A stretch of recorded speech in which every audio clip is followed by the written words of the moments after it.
Well, good afternoon. We do have a very special guest with us. We've been looking forward to this for several days.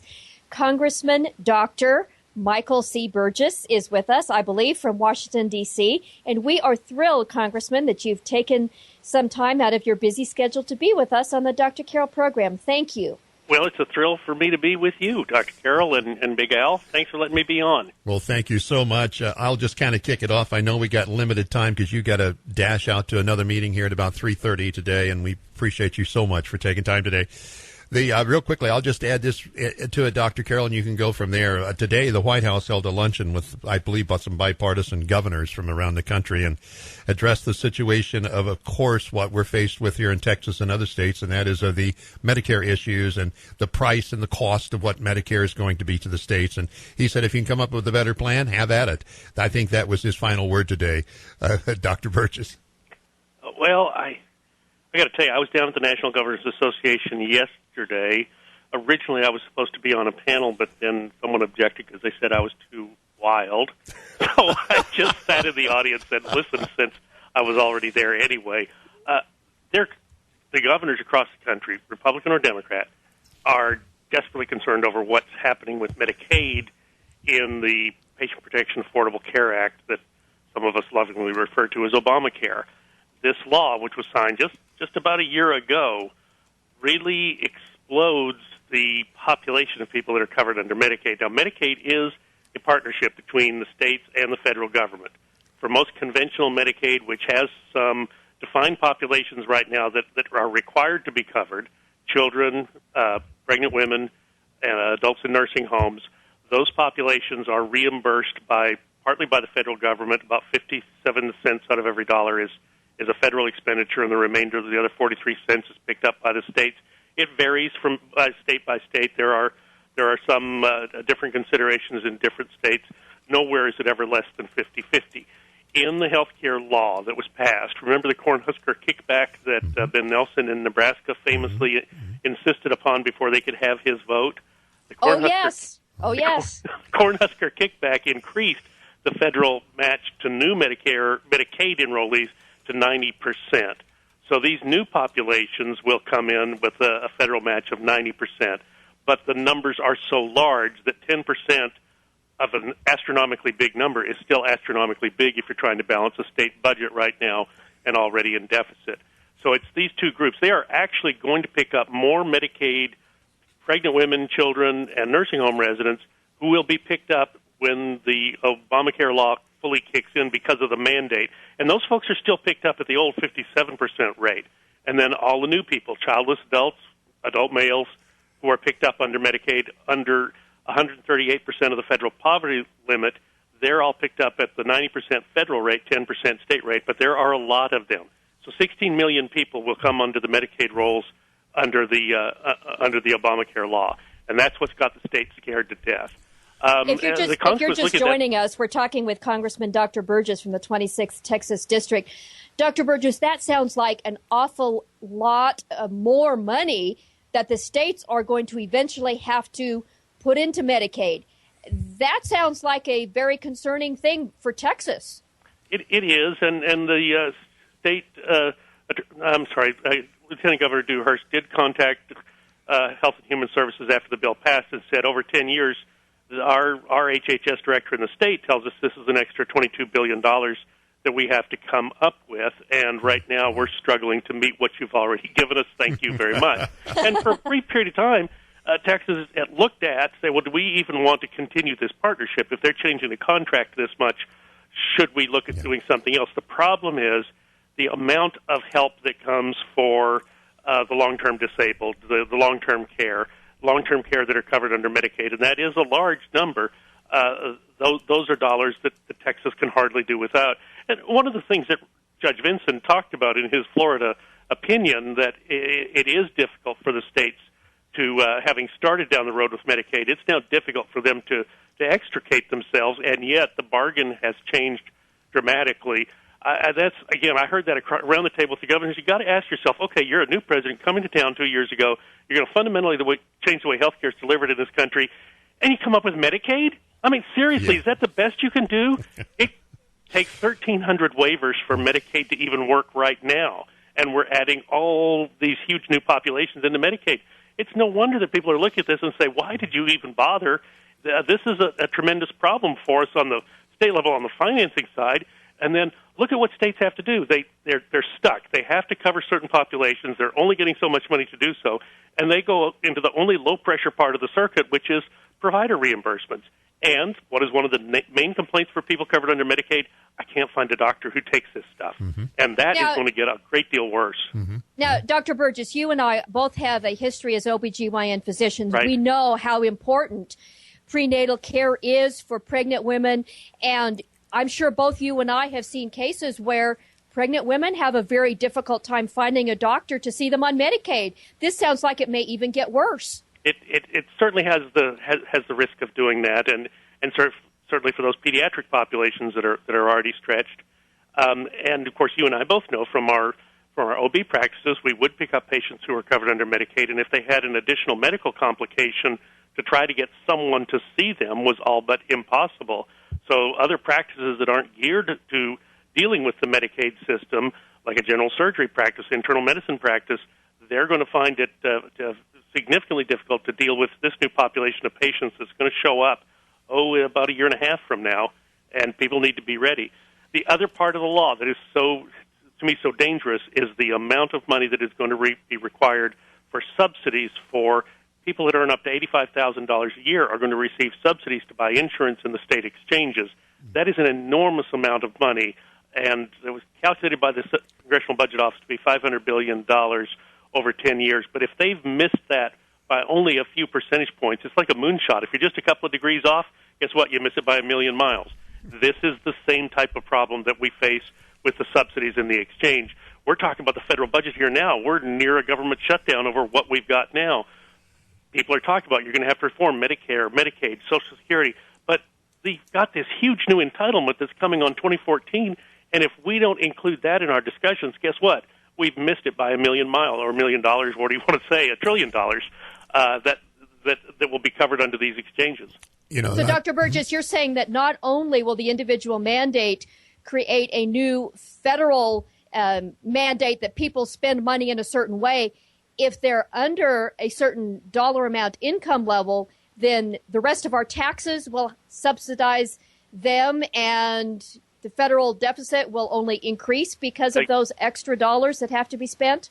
Correct. And now they're entitlement dollars. They're not dollars that are part of the regular budget process. So, yeah, they increase rapidly, and they're difficult to control.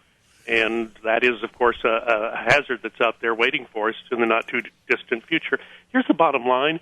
People asked me in 2009 that if you're going to do anything to health care, don't screw up the system for people for whom it's working right now. Did we meet that test? No. The other thing they said was, please do something to help us with costs. If you don't do anything else, help us with how much it costs to get health insurance and health care. And did we do that? The answer is no. The very stark reality is people are very likely in a few short years to find themselves paying substantially more to get substantially less. And that's really the failure of this law that was, again, signed just a little less than a year ago now. The 23rd of March was the anniversary date. Dr. Burgess, you have on your website posted a prescription for healthcare reform. What are some of your alternative thoughts where you might have suggestions to help healthcare access and costs in a different way? Well, of course, being from Texas doctors know that in 2003 we passed Proposition 12, which fundamentally changed the medical liability system in our state. And it changed it in a way that was significant and has saved tens of thousands of dollars for individual doctor practices, but also saved dollars for hospitals, medium-sized hospitals, community hospitals, and it's been a big plus. How about you're going to take on this big change in America's healthcare system, and you not even a wink or a nod to the practice of defensive medicine and to the amount of money that is diverted from healthcare into our medical justice system. So that was one of my prescriptions, and that's a big miss as far as I'm concerned when looking at what they got right and what they got wrong. We heard a lot about problems with people with pre-existing conditions, and I'm sensitive to that. That is, it can be I've seen patients who get caught in that trap, and it is a real problem. In Texas, we have risk pools, and the risk pools work pretty well for the people who get taken in. Their premiums are a little higher than they would be otherwise, but at the same time, there is some state subsidy available. The problem with the risk pool arrangement in Texas was Texas, on its own, could not afford to provide the amount of subsidy to make it available to more and more people. So what about if you increased the federal share of that subsidy or provided some federal money to help a state with that subsidy? Yes, you do cap the premium, and so the private sector is contributing as well with premium caps. Why not you build on an existing system, though, rather than creating a new one? But they decided they would create a new system, plunked $5 billion down into it. I'm not quite sure how it works, but the bottom line is they've managed to pick up, in a year's time, about 8,000 individuals who previously were frozen out of getting health coverage because of a pre-existing condition. 8,000 now have coverage. Well, that's nice for them, but it was pretty expensive on a per-insured basis, and the thing was there were 34 states that had programs in place already. Why not work with the states and make this work? Haley Barber yesterday at the National Governors Association pointed out that he had a program that had 1,500 people in a risk pool situation. The federal government came to town and started their own. After a year, another 50 have been covered under the federal program, but at a much greater cost. Nathan Deal and I had a couple of bills out there to deal with this in the last Congress. It's 4019 and 4020 for people who are keeping score at home. We recommended $25 billion over 10 years. And people say, well, that's a lot of money, Congressman. The Congress, the budget's tight. Yeah, it's a lot of money, but it isn't $1 trillion, and it doesn't erode the freedom that all the rest of us have in order to capture this small but vulnerable and sympathetic population. It turns out it was probably not as big a population as originally advertised. Still, they need help, and there were ways to do this without blowing up the budget. That one of the things that really concerned me about the Obamacare bill is the individual mandate. Look, suddenly you've made insurance companies immune from having to be creative about thinking about ways to market their product, because guess what? Now we all got to buy it. It doesn't matter whether we like it or not. But what if you had a situation where insurance companies were competing? They're trying to get you to buy their product and trying to offer things to make it better. Create an attractive marketplace rather than insist upon everyone buying the insurance, to me, would have been a better way to go about what they were doing. And then finally, you've got to provide some more transparency than what people have now. You go into the doctor's office, say the doctor says, you need a test.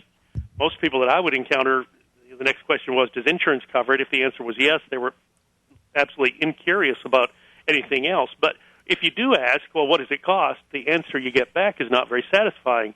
The answer is, who's paying for it? And that's wrong. People cannot make value judgments. People cannot decide about the value of treatment that's being recommended when they don't have solid facts to go on. And then here's the number one issue of them all. There needs to be a change in the way the tax treatment exists for insurance.